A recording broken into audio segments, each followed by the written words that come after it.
10 अवतार कशासाठी अशी एक शंका येते की ह्या सृष्टीत एकदा सुव्यवस्था निर्माण केल्यावर भगवंताला 10 वेळा अवतार घ्यायचे कारण काय? अतिउच्च अवस्थेपर्यंत पोचलेला पुन्हा पुन्हा परत कसा येतो? ध्यान होणे, संकट येणे ह्या नैसर्गिक गोष्टी आहेत. घरात धूळ साचणे हे स्वाभाविक आहे, पण ती नाहीशी करण्यासाठी सुहेतुक परिश्रमांची आवश्यकता असते. तुम्ही आपल्या घरात टोपली भरून कचरा ठेवता काय? नाही ठेवीत. पण रामाच्या नंतर कृष्णाने अवतार घेण्याचे कारण काय?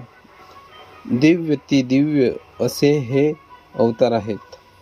संकटे स्वाभाविक असतात, त्यांचा परिहार सुहेतुक व्हायला हवा. कचरा साचल्यावर तो काढावा लागतो. नोकराने नीट काढला नाही तर मालकाला काढावा लागतो. युगायुगामध्ये ह्या समाजातील कचरा काढावा लागलेला आहे. भगवंताला हातात केरसुणी घेऊन काढावा लागला आहे. सुव्यवस्थेची अवस्था होणे हे स्वाभाविक आहे, पण ती अवस्था झाल्यावर समाजाची घडी परत बसावी लागते. पत्ते पिसले म्हणजे ते अव्यवस्थित होतात. लाल मध्ये काळे व चौकट मध्ये किलावर, पण नंतर ते पत्ते पुन्हा नीट लावावे लागतात. लाल मध्ये लाल व काळ्यामध्ये काळे वगैरे. तसे समाजात घाण आणली जात नाही, ती स्वयं होते. फुलझाडांच्या कुंडीत कचरा आणला जात नाही, तो येतो, तो साफ करावा लागतो. तशी समाजात घाण साचते, ती साफ करावी लागते. कल्पना करा की एक बैलगाडी चालू आहे. गाडीवान वर बसला आहे.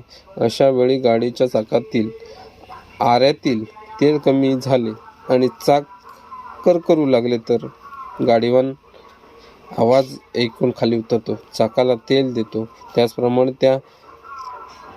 त्याचप्रमाणे ह्या सृष्टीचे ही चक्र फिरत आहे व फिरता त्याच्या घर असा आवाज येतो. त्यावेळी भगवान समजतो, चाके फिरतात पण त्यात तेल नाही, वंगण नाही, स्निग्धता नाही.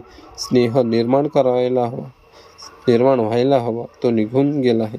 घरोघरी झगडे चालू आहेत, कटकटीचे आवाज सुरू आहेत आणि म्हणून तो सृष्टीचा चालक खाली उतरतो व चाकांना तेल देऊन पुन्हा गाडीवर बसतो. चाकातील घर नाहीशी होते.